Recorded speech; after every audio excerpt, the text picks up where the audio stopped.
I'm Ian Dallimore, and this is Digital Endurance. Part of your failure is your success.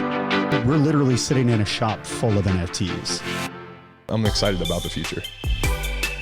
All right, welcome back, guys. So this will be fun. We're actually remote for the first time ever. So my next ever. Sorry to cut you off. Yeah, I'm no. excited. That's cool. So my next guest, he's become one of my very good friends and kind of bounced a lot of great ideas off of. So this will be a treat. He was actually a pitcher at LSU. He played for the Boston Red Sox, and he actually played in the Korean Baseball League.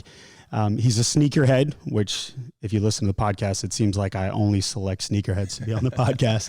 But more importantly, he's an entrepreneur. We'll walk through the different businesses that you've invested in and you've owned, and a heavy focus. And this is where you and I met, heavy focus on mind, body, and fitness. And again, mind, body, and fitness. My good friend, I don't even know what your title is, but Anthony Ranaudo, welcome. Thank you, dude. I don't think I have a title anymore. People ask me what I do, and I'm like, I don't know. I throw a bunch of stuff at the wall, see what I'm good at. I try a bunch of stuff. So I think you did a great job. Thank you. Yeah, perfect. and I think I labeled you as a futurist the other day. So. You did, actually, and I like that. That was, in a briefing, I felt good about that. I was like, I don't really know what that entitles, but I'm down for it. So yeah. So it's interesting, right? Because you are an athlete, and the funny part of the story when you and I first met is I actually started working out in one of your investments, F45 gym. Yep.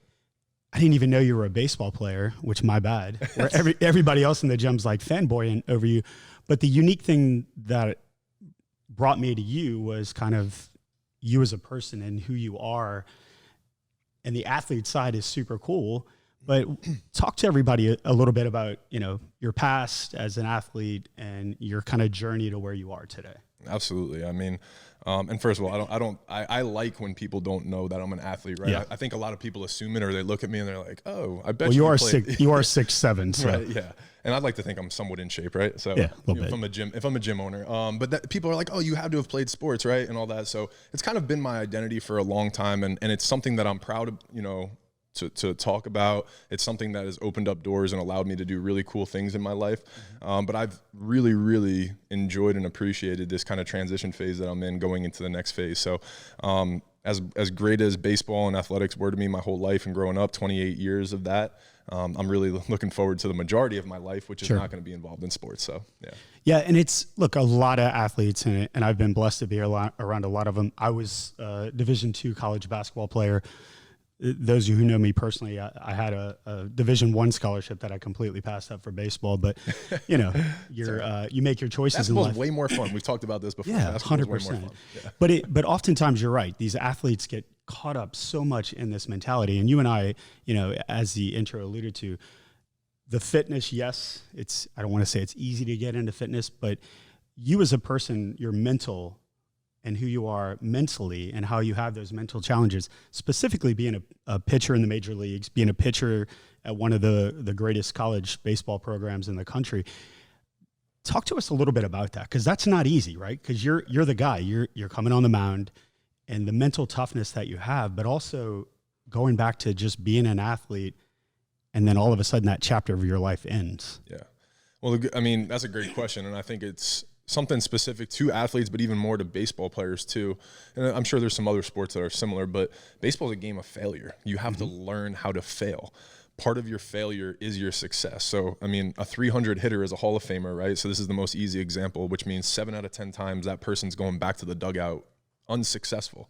But in the grand scheme of the game, right, if you have a perspective, that's a Hall of Famer. That's one of the best in the game. So, and the same thing with pitching, right? There's a time that I throw a ball and I got to come back and throw a strike. I give up a home run. I got to get the next guy out, right? I lose a game and I got to bounce back 5 days later and pitch. So it's always responding to adversity, responding to failure, and how you kind of allow that to keep you going and momentum, creating momentum. And I think that's kind of what I've really enjoyed about this process, and what I've taken from baseball is, when I was playing baseball, I felt like I needed to be in the major leagues the day before yesterday. Sure. I needed to make $100 million the day before yesterday, right? Because everybody told me this my whole life. And I think if I really could go back and talk to a younger version of myself, would be like, just be present, be where you're at, enjoy that process. And I didn't really understand what that meant when older people told me that. But as I'm in entrepreneurship right now, I'm exactly in the minor leagues, right? Like I have these grand plans for my businesses and things that I want to go, but I'm also 32 years old. I just started this and I'm in the grind right now. So that's the part that I'm enjoying, is taking from baseball and applying it to entrepreneurship. Yeah. And those of you who don't know how the baseball world works, and that's kind of my background, which was interesting because, you are fanboyed a lot by a lot of people, especially here in Baton Rouge. And I started telling stories and you were like, oh, this dude is legit. He did work in minor league baseball. But, you came out of LSU, you were a first, second round pick, and you weren't kind of this single A, I'm going to give it my all, make it. Right. You were one of the top tier picks out of college. And then to go into the minor leagues right out the chute, I mean, that's a kick in the face for anyone. And look, every great player that you can imagine had that journey where they had to take a bus from one ballpark to the other, where in their mind, they're told their senior year, junior year, hey, you're the guy. Yep. And you could still be the guy, but you're getting on that bus and driving from, the Charlotte Knights to the other AAA team, and you're driving 2 hours on a bus. Yeah. And two, I mean, I think it's even more on a bigger, like not from me, but I'm saying LSU guys in general, right? Because still some first rounders come from, junior colleges or even high school, and then they're on those buses, and it's not that different. But I'm coming almost from like a rock star place here where we're flying private to go to Florida, you know what I'm saying? Yeah. And we get a nice budget to do things. We have Nike Elite clothing. Our facilities are really nice. We're working out in top-notch facilities. And then to be like that of, you're the bonus baby and you're our first rounder and it's awesome and everything, but you're still going to be on this low A bus and you're going to be doubling up with the other 6'5" guy next to you, Yeah. So it's cool. It's humbling, but it was definitely an emotional roller coaster for me throughout my career. And I think that's what I've loved in watching you grow your different businesses. And we can kind of go into that in more detail, but I literally told my kids walking them to school today, I said, be present. And look, they were acting like 9-year-olds should act. And I said, you need to enjoy the moment, enjoy the moment. And, I told my daughter, I said, you filming that film, it went by, now it's gone. So enjoy that moment. And, mentally, how do you prepare yourself once you realize, all right, we're going to hang it up? So you pitched for the Red Sox, and then as your career switched over, you went to Korea. Talk to us about that transition, and then as you kind of finally had that moment where you're like, I'm not an athlete anymore. No offense. I mean, I know you can still dunk when we play hoops together, but my focus is no longer, my label is no longer athlete. Right. I'm now entrepreneur, and let's start this path. I think I still battle with it, honestly. Yeah. I mean, if we're being real, I think it's something that has been my identity for so long. And it's really, I mean, it's been 4 or 5 years, right? But in the grand scheme of things, relative to my whole life, it's not that long. So it's still something I am adjusting to. And honestly, the emotions too of like walking down the street and somebody's like, oh, you play basketball? I'm like, nah, I play baseball. And they're like, oh, cool. What team do you play for? And I'm like, oh, I'm retired. And it's like that little moment right there is like, oh, I wonder if I'm disappointing them, or whatever, wondering what they're thinking. And I'm like, dude, what does it matter? I had a great, it's probably an awesome experience for them. Sure. They're just talking to me, or whatever. I try to have different experiences with it. But my first thought is like, oh man, I'm a disappointment. I'm a failure. I'm not playing anymore, right? I should be playing. All of my peers are still playing. There's a lot of still inner talk that goes in there, but it's usually I recognize it pretty quick, and we talk about the mental side of things, right? It's like, okay, cool, that was just a part of my life, and I'm really excited about this new journey that I'm on right now, so I would be more focused on talking about that with the people and changing the moment that way. So let's, before we go into the investment, let's talk about that, because I'm huge into the fitness, the wellness, eating right, and, not to make this about a health podcast, but it really is that way. Yeah. Whether you're an athlete and you're stepping on the mound pitching, at Fenway, or you're stepping into a presentation, or you're an intern showing up for and trying to prove out why you're worth. Talk to us just briefly about how to be mentally present and the importance of being physical, mentally strong, and just putting the right things in your body and what that output leads to. Yeah.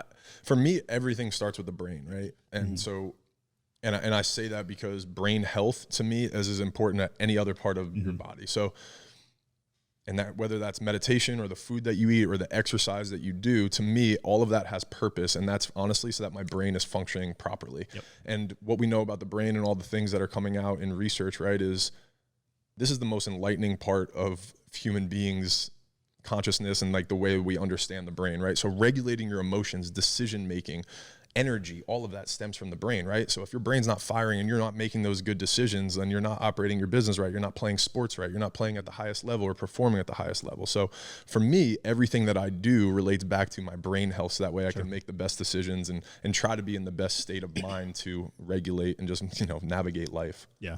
And you do some pretty bizarre stuff. And I try to do a few of them, but recently Anthony's working out and he has this, and you're really big into the breathing thing. Mm-hmm. And there's, that leads to mental health. That leads to, being more present. And you do this challenge. Maybe talk a little bit about it, how you work out for 45 minutes with with water in my mouth. Water in your mouth. So about 2 or 3 years ago, I discovered kind of the benefits of nasal breathing. And so I came across a doctor, Belisa Vranich, and she really helped. I did a course with her and she taught me about the importance of almost horizontal breathing. So having your rib cages expand horizontally rather than vertically. And that really stems from a lot of nasal breathing. I read a book, Breath by James Nestor, that just changed my whole outlook on everything. Started taping my mouth before I went to bed at night, so I was nasal breathing throughout the night, all these different things. I started pushing that into my workouts. And then about 6 months ago, I saw a post from one of my mentors from afar, that I follow. And he said back in the day, Roman Empire used to challenge their warriors.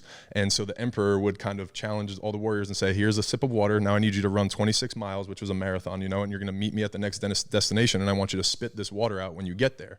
So it was in the middle of the day. It was the hardest thing, but it taught them how to breathe through their nose and then discipline, right? You had cold water or water that you wanted while you're sweating, you're hot and you want to swallow it. It was more the mental side of it to be like, no, I can get through this. I can regulate my nervous system. I can get to the end goal. And so that's kind of what I do in the gym is I put some water in my mouth and I put the tongue on the roof of my mouth and I just try to focus on my breathing. And there are times that I get nervous and scared that I'm going to choke on some water or spit it out or whatever, but then I just calm myself down and honestly, it's fine. And I go through 45 minutes almost every day with water in my mouth. So it's been a cool challenge for me and it just allows me to kind of push myself differently during the 45-minute workouts. Yeah. Bizarre. He also psycho. Some people might think I'm just crazy. Yeah, so, you are. Yeah, and sometimes you work out barefoot, which you won't even get into. I think I do it every time barefoot. Yeah. So, yeah. But so you go from being an athlete and obviously just constantly being driven.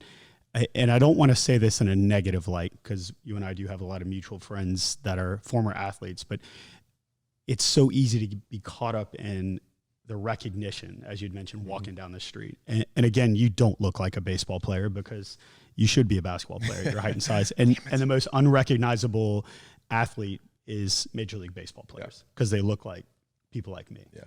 Skinny little white guys. guys. You look like an athlete. So well, appreciate it. Yeah, you're welcome. But that leads to oftentimes this fear. So there's so much passion about where athletes want to focus on their dreams of, you're so driven that, hey, I'm a pitcher, I'm a golfer, I play tennis, and that's all I'm put on this earth to do. And most athletes, their time span is fairly short. Yeah. Baseball is probably the longest. But it's the, what do I do next? And, you and I have talked at length about the mental health and how to focus on that. But it's so easy where a lot, and I don't know what the statistics are, but most of the friends that we have, you immediately just go into like medical sales, car sales. And oftentimes it's the company just saying like, hey, you're well known. This is going to benefit me as the director or VP of this company to make more sales because Anthony is going to walk in. What made you make the decision of saying, you know what, I'm going to follow my passion and my dreams? I guess the fact of like having perspective, I think in the back of my mind, if Cards and Culture fails tomorrow, right, and we have to close up shop, I'll have some investors that I'll have to pay some money to, right, and pay myself back and like those kinds of things, and a couple of employees will have to find some new jobs. But at the end of the day, I can go find another job, right? I can go do those device sales if I wanted to. It's always going to be there if that's what the mindset is, right? So for me, I was like, why not chase something that I'm passionate about, that I think I'm good at, and let the market or business or other things tell me otherwise first, you know? And then if that day happens, it's kind of like that, I'm erasing that fear of failure almost, right? With baseball, it was like, oh, you can't quit baseball because you can't do business. You're a baseball player. And it was that fear of, I can't, well, now I'm going to try it. And if I mess up and if it doesn't go well, guess what? I'll call somebody and be like, hey man, where do you think I could fit into this world, in the corporate world? I'll work from the bottom and work my butt up all the way up to the top, you know, or wherever I want to be. So I guess that confidence of like, that's always going to be there allows me to chase the dreams in the meantime. And while I'm young and I'm not married, I don't have kids, I don't have a girlfriend right now. Like this is what I have. I can chase my passions and do fun stuff, you know? And the worst thing you could ever tell an athlete and an entrepreneur is, man, you can't do that. Yeah, exactly. Right. Yeah. So that just fires up everything. Fires us up more. So you have a ton of investment. You've invested with Marucci early on. Yep. And so kind of let's start there and kind of work through, you have a multiple amount of companies that you're invested in, and you run very passionately. There's not a single company that I know on the list of investments that you're not giving 100% towards. I appreciate that. I think it started for me once I signed professionally. I kind of knew I wanted to invest in businesses. My dad was entrepreneur by, I think he worked for an insurance agency, but then had his own office, and was growing it that way. And I always kind of saw that, and that motivated me. So when I had a little bit of money when I first signed, I invested in a few things. The first investment that I made actually in 2011 was into a company called Diamond Nation, which is a baseball and softball academy ran by Jenny Finch and Jack Cust up in New Jersey. It's a hugely successful business. It's been awesome. So that was my first one, and I really learned a lot just by investing, getting the numbers every month, being on the conference calls and things like that. I was like, oh, this is cool. I would love to have this for my own, one day. And then in 2014, I was switching agencies, or I wound up switching agencies because I wanted to invest in Marucci. I think you'll appreciate this. I saw the value in me being part of the marketing story for their gloves, right? Like they were just bringing on the gloves, and I wanted to be a part of that. I was in Boston at the time, just made my debut, and I was like, if I'm wearing Marucci, it'll help, show the brand off. It'll grow the brand. I'll be in. I'm an investor, all that stuff, right? So that was my first taste. Was I wanted to write a check, and then I wanted to be involved too. I wanted to be involved in the glove detailing process. I wanted to bring the gloves to the clubhouse and be like, guys, feel these new gloves. Look at the technology that they're implementing here. That kind of stuff. And just being a part of that community and that growth was really fun for me. So not only did I write the check, but I also felt like I had some sort of involvement in the growth of the company too. So it was fun when we made an exit strategy. And then when I was done playing ball, I wrote some checks, here and there to a few things. And those were smaller checks, but great learning lessons. There was 2 or 3 of them that didn't go very well, right? But I felt like I needed to go through those. So that way I could open up F45 and do something here with Cards and Culture. So it's been a cool journey. I've had, 2 or 3 failures, but I've had 2 or 3 really good success stories. And now with F45 and this, I feel like I'm set up and I'm excited about the future. Yeah, for sure. And you move on to, not move on, but you continued the path of being an entrepreneur, which I love the fact that when you did invest with Marucci, you were still playing. Yep. And look, I've been in the clubhouse in the major league side with the Braves and AAA with the Astros affiliate a long time ago. And oftentimes when we would have brands, they would come through myself and one other, and we would bring it to the clubhouse. Yep. But to have an athlete want to be a part of it, whether you realize it or not, you were moving towards the path of being an entrepreneur. Because it's easy just to take the check and take the glove and just be like, I'm good. Cool, yeah. Yeah, but to be a part of it is big. So you then invest in F45 that we keep talking about. Yep. They take all my money once a month. And you look, you look good though. Thank you. But it's so talk to us a little bit about that. Why the gym? I find it intriguing because you're an athlete and you want to move on and invest in something. So far, the 3 investments that you've mentioned all had to do with your previous life as a baseball player. I think it ties back to when you were saying how do you get through, not being an athlete anymore? It's kind of this way, investing in things that you feel like you're competent in, right? Yeah. I have a vast knowledge and experience in. So, and even if, when I first opened the gym, I didn't have the greatest movement patterns, but people trusted that I had trained at the highest level, so they knew that the product was good, right? So it was a little bit of authenticity. Same thing in here, right? Yep. I can pull a jersey out and show somebody something because I was there, and they're like, this is a different experience than another hobby shop that just bought it and they at an auction, and it's sitting in their shop. So to me, it was more about the experience that we were going to get, and I loved the opportunity that Bo and I had bringing a fitness concept to Baton Rouge because again, we go back to the athletes, being told they can't do something. People were like fitness concept in Baton Rouge. People don't care about that. They don't care about nutrition. They don't care about wellness. They don't care about that kind of stuff. And I was like, you know what? This is an opportunity. This is an opportunity to show them ways that they can balance. We don't have to be all in and be the California, F45s that everybody is out there paying $350 a month.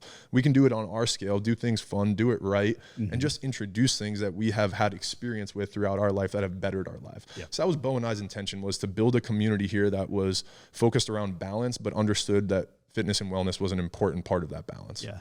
And it's interesting, not to plug F45, but the community that you guys have built there. look, you have executives all the way down to interns to students to moms that every day they're holding each other accountable. Yeah. And it's fun to be a part of something bigger and feel like you're pushing. You as a member of F45, you feel like you're pushing that mom that may be going through a tough time, yes, or that intern that's, you know, has finals next week. Yep. And, you know, I know in my personal experience there, I've helped a few people there get interviews at Lamar and get a few people connected in. Yes. And so that's what it's really about. And I think that's watching you as a human.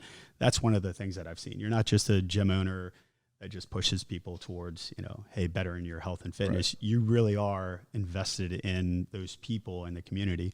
Although I do tell you, you need to be a little bit more stingy with your time because everybody's going to want to pull you in different directions. No, that's definitely something I've learned, but I appreciate the words and even just hearing those types of things. That's a new experience for me. I've never heard you say that, right? So that's just another thing that I'm like, that's purpose right there. That's why we do stuff. And sometimes when I'm struggling or having a bad day, it's little things like that. They're just like music to my ears to be like, all right, cool. We're on the right path. We're doing stuff the right way, you know? And so that's why we do it. And that's what Bo and I always came together for, was we understood. And also too, right? We didn't want to be a turnover gym membership where it's like 6 months, we have new members every 6 months. We were like, how do we like literally at induction, we were like, what's the average retention rate for members? They were like a year-ish. And I was like, Bo, ours is going to be 2.5 years. Like, let's do something outlandish where it's like, this is a community. People are like, I don't want to cancel my membership. I have to, like, you know, like that kind of stuff. So, but again, it stems back to you as a person, you know, whether you realize that high school Anthony, college Anthony, you've had that mindset where you probably worked out with your teammates. Right. And so now you're like, all right, this is what I know and this is what I experience. That's a great point. And, you know, you always want to be that person that people want to emulate. So we're sitting in Cards and Culture. So I know you've referenced it a few times, but most of our listeners, unfortunately for all of them, don't live in Baton Rouge. Talk to us a little bit about what Cards and Culture is, what inspired you to open this place. And then we're actually going to talk about, the Korean jersey that got cut up. Yeah. So Cards and Culture is, the way I describe it, is a modern day collectible shop. And we're a collectibles brand: sports cards, memorabilia, sneakers, art, and like vinyl, all kinds of collectibles in general, action figures, things like that, comics. But even like streetwear and limited drops of clothing and things like that. I think what I've appreciated and what I've come to realize is I love psychology. I love human behavior and stuff like that. So I think human tendency is to collect things, even if it's money, right? Like we stack money, we save money. It's a mindset. So I thought it was really cool for me to be able to combine sports and business and show people value of things. So what Cards and Culture started as was an online, you know, just storytelling thing. Hey, I have a bunch of cool memorabilia. Here's why it's valuable. And then when the card industry boomed, I started dabbling and making some money and doing different things and started selling art. And I was like, man, this would be a really cool concept to have an actual shop where I can bring more, again, take the mindset and the ideas that we had with F45 and apply it to this, right? How do we build a community around collectibles and things that people love to collect, and showing value and information and educating people, but also helping them make money too around things that they appreciate, they love. And it goes back to the things you're passionate about, right? If you're a Funko collector, there's ways to make a ton of money in Funko Pop dolls, you know, and things like that. So I think that's what's fun for me. Every single day is a new experience, a new opportunity. And really it feels like every single day there's a new trend or a new news thing about this or that. So that's kind of what we do here. And obviously I thought it would be a great community ground for podcasting and other things that I was doing in the multimedia world, or whatever you want to call it. Yeah. And if you do ever get a chance, and we're going to put some photos on the blog post as well. Yes. But we're sitting on this really cool purple couch. But more importantly, right above us is, again, going back to help the community. You found a few artists, and D'Lo, I believe his name, he put together and painted this amazing piece of Kobe Bryant and Shaquille O'Neal. Obviously, Shaquille O'Neal being an LSU athlete, Kobe and Shaquille with the Lakers back in the day. And this piece is absolutely iconic, but you actually have a cool story about it, where obviously Shaq's son, but Shaq came in here and saw it as well. I'm surprised it's still hanging on the wall. I know. We tried to get him to buy it, but he told us he had 8,000 of these things sent to him when Kobe passed. Unfortunately, a lot of these murals and stuff. But yeah, this was awesome. This was David Lasavio, is a local Baton Rouge kid, and I got connected with him about 3 or 4 years ago, and I commissioned him. I'm pointing here in the shop, but a few pieces here in the shop, I had him commissioned for my house out in U Club when I first moved in.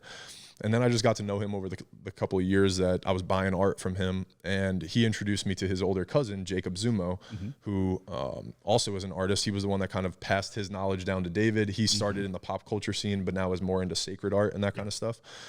So I got to know Jacob, went over to his warehouse. We have a bunch of his paintings in here as well. And they both presented the idea to me to do this for grand opening, where we did a reveal, and we called it the LA Connection, a friends and family collection, where, you know, Jacob, David, and I all started becoming really close friends throughout this process. They're Italian. They have like a very strong Italian heritage background and family and friends. And we thought it was a great way to kind of incorporate the community, the art world. And so they painted this for me in 14 days, and we did a really awesome reveal. Yeah. And so it's here in Cards and Culture. It's absolutely iconic. And Shaq came in. He was trying to visit Sharif, who lives kind of in this area, but I think they got their times confused. And so he had to kill some time. We took some pictures, and he hung out in here. Yeah, it was really cool. So, and we're going to go back to the collectibles, because I do want to talk about the word NFTs and the importance. But before we go there, we want to go another, I don't want to say buzzword, but NIL. Yeah. So talk to us a bit about what NIL is for our listeners, you as an athlete, and how you're supporting NIL and where you see that evolving. Yeah, and that was another reason that we talk about why Cards and Culture was started, right? I knew that NIL was coming, so for all the listeners who don't necessarily know what that acronym stands for, it stands for Name, Image, and Likeness, and it was passed on July 1st, where the NCAA allowed college students to be able to get paid.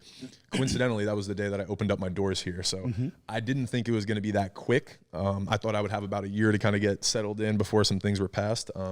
So with that happening, it not forced us, but at the time I wanted to start partnering with athletes. And this is why I started this shop. So I wanted to show that, right?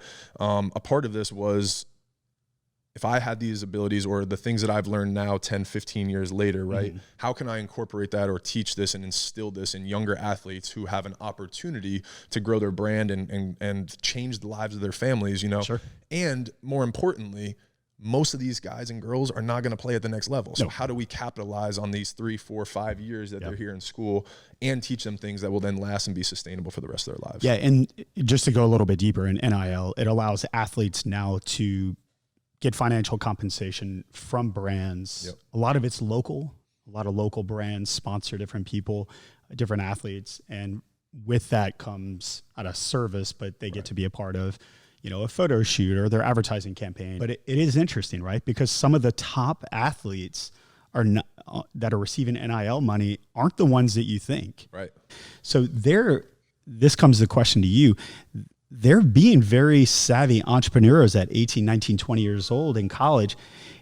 And they're very savvy because of social media and how they've positioned themselves, most of them during their high school years. And now their value lives with where they sit in social. So talk about that a little bit, not necessarily because it was before you, but why that is going to start prepping these college athletes to be entrepreneurs before their college career even ends as an athlete. I think the case studies like you talked about, even like, it's not the guys and girls that might be doing the biggest things or the best athletes or the ones that you would necessarily think of, right? It's teaching them about marketing. It's teaching them about connecting to their fans and stuff like that. And that's what business is, right? If you want somebody to spend money on something, you got to convince them or have them believe or have them come on board as, you know, like a brand equity type play. And that's what I think these kids are seeing is, and even from me as a business owner, is somebody could have all the followers in the world that they want, but if they're not going to engage, they're not going to represent my brand the right way, or they're not going to do the things that I'm asking them to do contractually, I'm not going with them. And you know who might be more excited for that check or for that opportunity? The local kid here in Baton Rouge who is the 12th player on the baseball team, but he grew up in Baton Rouge and has aunts and uncles and family members who are here. And if I put his t-shirt in this shop, they're all going to come to my shop, and that helps my business, right? Correct. And then that kid is understanding how to work within a team. Hey, I'm not the best contributor on the field, but here I am contributing to myself, my family, and the team is probably getting a lot of love too, right? There's a lot of energy going towards that. So that's the thing that I think that they're learning and understanding is, how do you get people to come on board as a fan and buy things and really be lifelong, like, you know, make that sustainable lifelong. Like, and it's out of the classroom experience, right? Yeah. You know, I would say the same for for people going through their different curriculums doing internships. You know, we have a phenomenal intern at Lamar, and, you know, we're giving her tasks that allows her to grow her experience, and it's no different, right? Now the athlete gets to sit in on conference calls. They get to be a part of branding campaigns and the why behind it. And it's I always say this, college is extremely important, but what you learn in the textbook is not real life, right? No. And these athletes are getting this advantage. Obviously getting paid is great. What are some of the downsides? I don't want to say specifically, but I've seen some here in Baton Rouge on our billboards. Yeah. And it's like, I don't see the connection. So there is the importance of like, why am I, you know, basketball player, baseball player, gymnast, and why are you associated with that brand? And you as a consumer, you're trying to find the commonality. Like there's some commonality if you were at Cards and Culture and I'm an athlete and I want to be, you know, NIL and I receive a check from you. That would make sense. But talk to me about some of the pitfalls and some of the worries you have as an athlete of these people just taking a paycheck. Because it is a brand that's going to be with you forever. Like, why the hell were you with this lawyer? That's more of what... That makes no sense to me. Correct. And I guess that's the thing that I'm concerned... I guess if I had a concern, it would be athletes attaching themselves to brands and companies or people or things for a cash grab. Yep. And that's the thing that is tough right now is when you...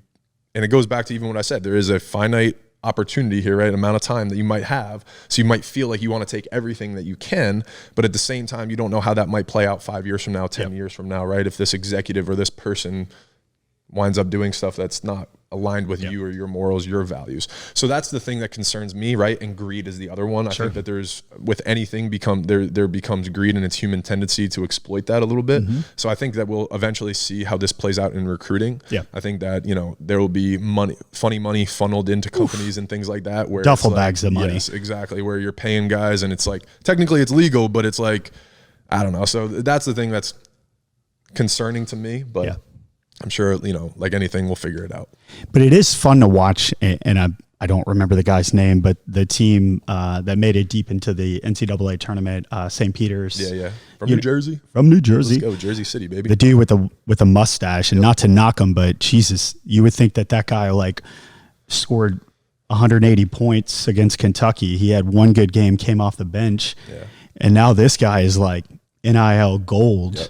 It shows you too how moments matter too, right? 100%. Like before the season, that kid probably didn't have one NIL deal. Let's be real. And now he's, because of the moment and a few weeks span, right? Like he is now one of the most popular people to be getting NIL deals with. So again, I think that teaches him too about this, the importance of a moment. Now it's the new viral moment, right? When TikTokers or YouTubers would go viral, how do you sustain that? You got a bunch of followers. How do you make it a business now? That's key. Yeah. And it's interesting to watch. And what's really interesting, Anthony, is to watch out of home specifically, our medium becomes such a center point in these athletes and influencers. Yeah. You know, there's a local company that's putting together this technology that introduces athlete to brand, influencer to brand.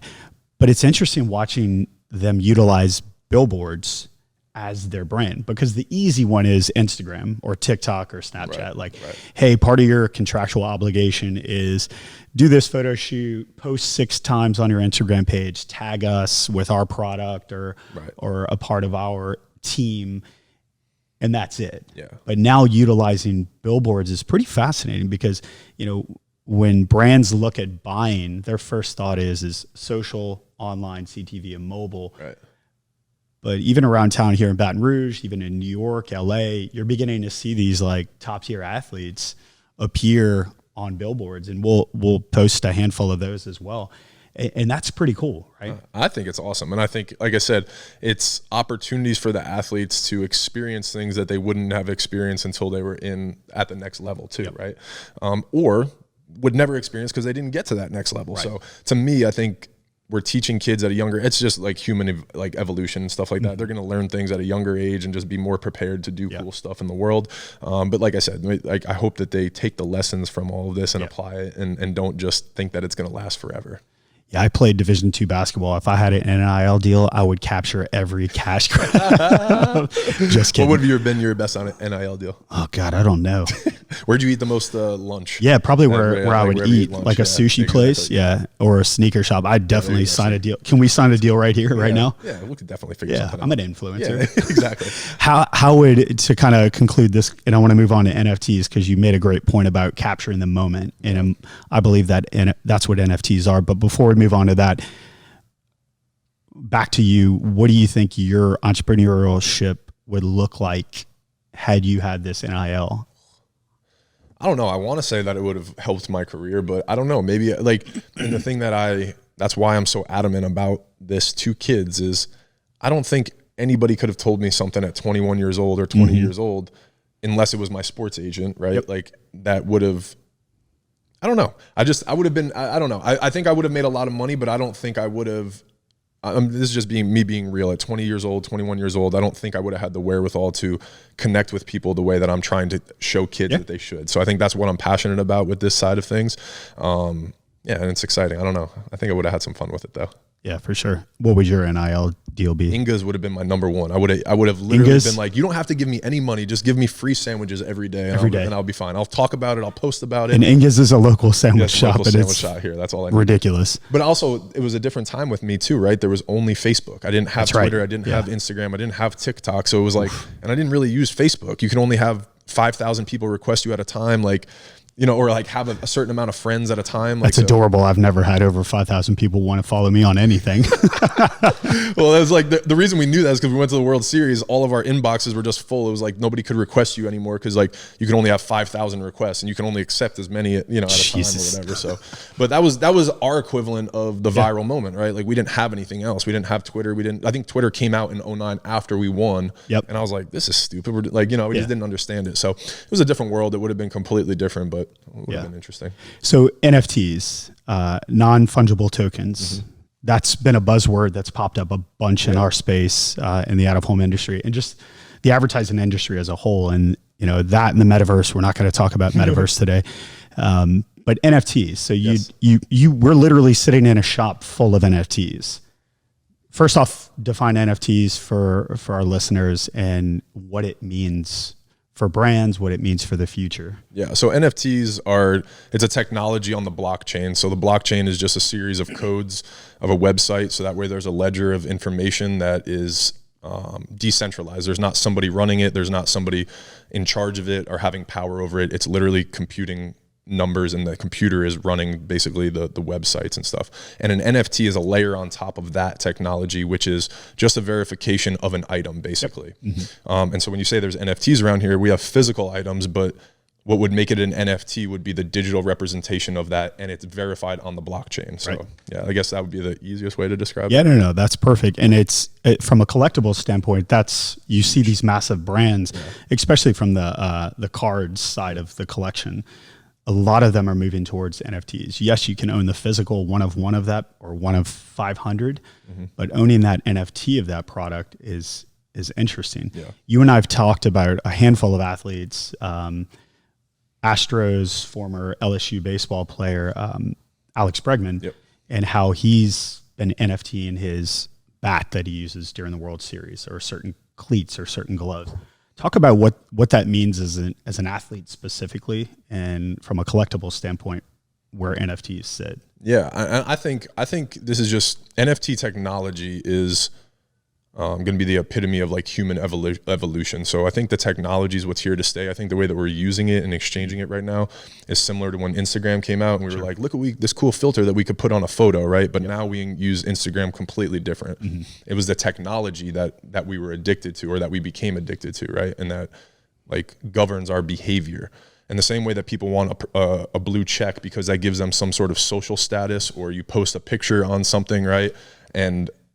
Or somewhere, and you're projecting this out to the world for status, right? Yep. That's what I think NFTs are. And it's the same way that if Alex Bregman hits a home run with a bat and then goes in NFTs, and a kid is going to have a digital representation of that, and it's going to be a clout thing, right? Like I own the digital representation of this, and it's going to be no different than a blue check or taking a picture on a beach or a private jet or something like that, where people are projecting this this worth or merit status out to the world. And so that's what I think we're going to use NFTs for. But I think they're going to be used more for ticketing events and things like that, ledger systems like contracts and stuff. But I think it's going to be the way that we share that information. Yeah. And you'd mentioned moments. Yeah. And the ability to NFT specific moments. I think that's where you and I talk about NFTs a lot and where it fits. And I think those type of things are when it gets silly, right? Yes. It's like, oh, this tweet, I've NFT'd this tweet. Yeah. That's where I'm like, I get it, but I don't think that there's value there. Like, I think it's cool to say it, but I don't know how much people are going to pay for it in the future. That's the thing where I'm like, yeah. And the other interesting thing, going back to not the athlete side of it, but just take one of your jerseys, for example. And I do want you to tell the story about, but you take that and that's a 1-to-1. That's a, Bregman jersey, or that's a Albert Pujols jersey, or a pair of cleats that OBJ wears. Yep. That not only is super cool because we can NFT it and mint it, OBJ can do that, but also to say, hey, I own a piece of that. But more importantly, if those cleats get sold or the NFT gets sold, it's no different than the stock market. I have value in the company and I bought in at $55. I have value in this NFT and I bought it for 1 Ether or whatever it may be. As it sells more, there's value and worth. And that's where it gets interesting, where you have a lot of banking and investing firms that are getting into this space. Because just as we joked, you have a painting of Hannes Wagner, but that's one of the most iconic baseball cards ever. I was jokingly saying, like, how many grandmothers are literally cleaning out their kids? Yeah. Like, what are these baseball cards doing? And then there goes like a $4 million baseball card.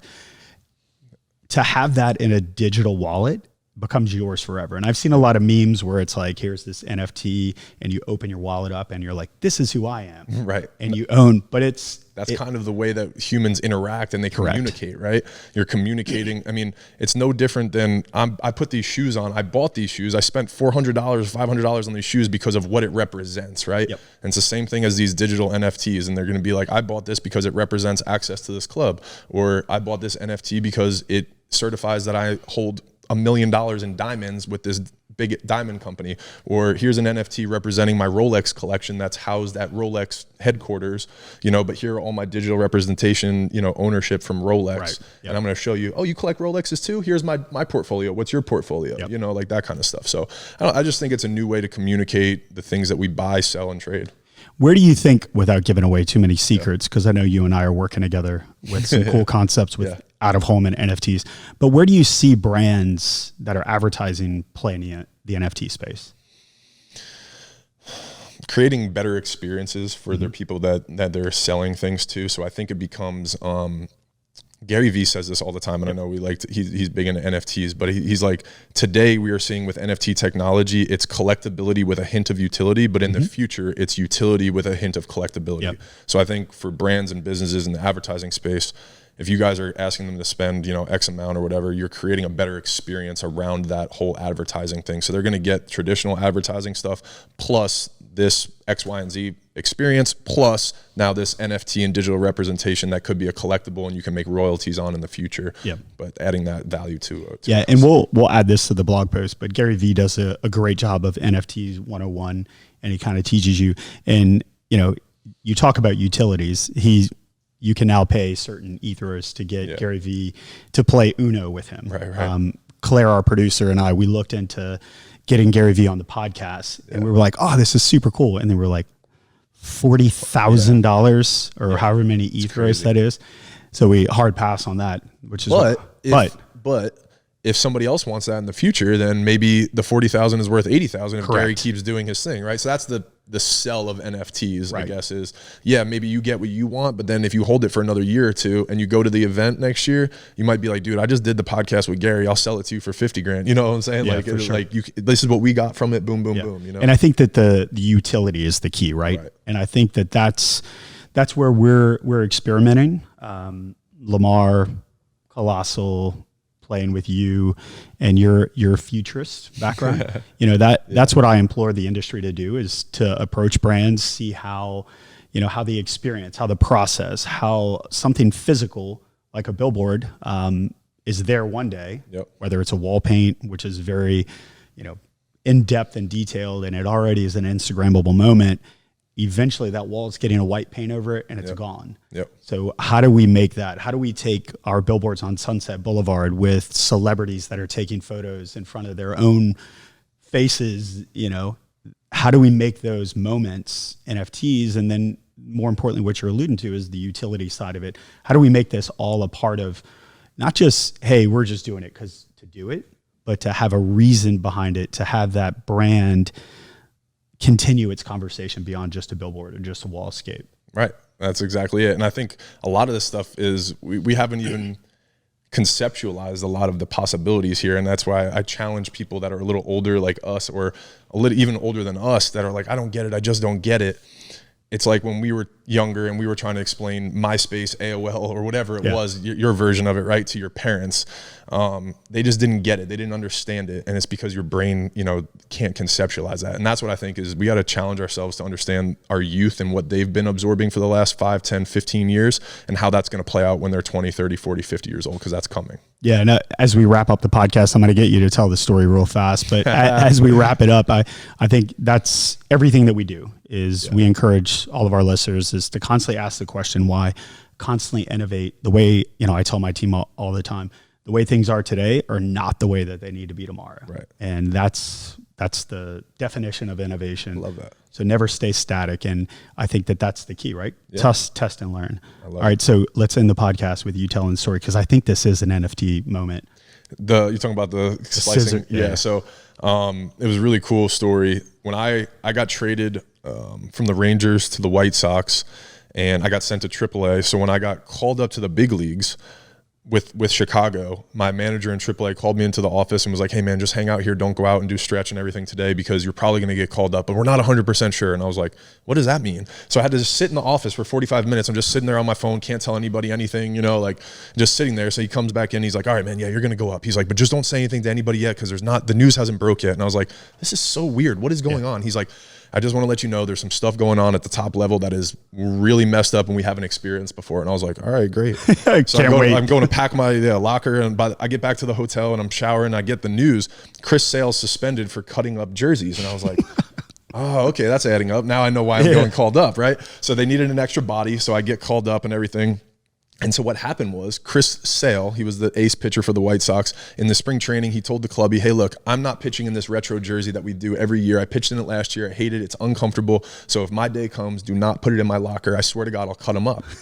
Sure enough, it came. And so he walked in the clubhouse and he cut up 35 jerseys. So they told him to get the hell out of there. They sent him home, suspended him for 5 days, fined him $250,000, and I got called up and I made the start for him and took his spot. Did you wear the jersey? I didn't wear the jersey. Yeah. It was 5 days later, so the jersey play was over. Yeah. But the good part was, which was really cool, was Chris and I became friends over the course of that year. And when the season was over, they always throw like little souvenir stuff in the clubhouse, and some of the stuff was these old jerseys, like replica jerseys. And I was like, I'm going to get Chris to sign one of these as a joke. So I go up to him, I'm like, Chris, you sign this for me? And he just starts laughing. He was like, yeah, absolutely. And he's like, actually, I'm going to do it even better. So he signs Chris Sale, and he writes out the word F these jerseys. And then he's like, you know what? I'm going to go do one better. And he goes and gets scissors and he cuts up the jersey. So it's got a bunch of holes in it. And so I went and got it framed, and it's sitting here in Cards and Culture. So yeah, we'll get a picture of it and send it, because it's a great story. And look, I feel bad because, you know, working in AAA, we used to make folks like you wear these just bizarro jerseys, tuxedo shirt jerseys, SpongeBob SquarePants night. Oh my God, it's terrible. I had to pitch in so many of those stupid jerseys and stuff. Yeah. Kids days at 11 o'clock in the morning, and there's 8,000 kids screaming at you because they're just happy to be out of school. But hey, that was fun. That's what made my. That's where you are today. Yeah. Well, look, always inspired by you, both on the mental side, our conversations, labeling you a futurist, because I think that's what you do great, is you're constantly evolving, whether it's through your businesses. And I hope you're spot on. I think these NIL deals and athletes start to begin to look at themselves different and realize, as you're walking down the sidewalk, no, you never disappointed anyone. You're actually inspiring people by them seeing you at Cards and Culture, at F45, or insert whatever new company. Well, so appreciate the friendship, appreciate everything that you do. And thanks for being on the podcast. Oh, thanks for having me here. This was awesome. Yeah. So thanks, Chad. Digital and Dirt is brought to you by Lamar Advertising. To learn more, check out the links in the description or go to lamar.com.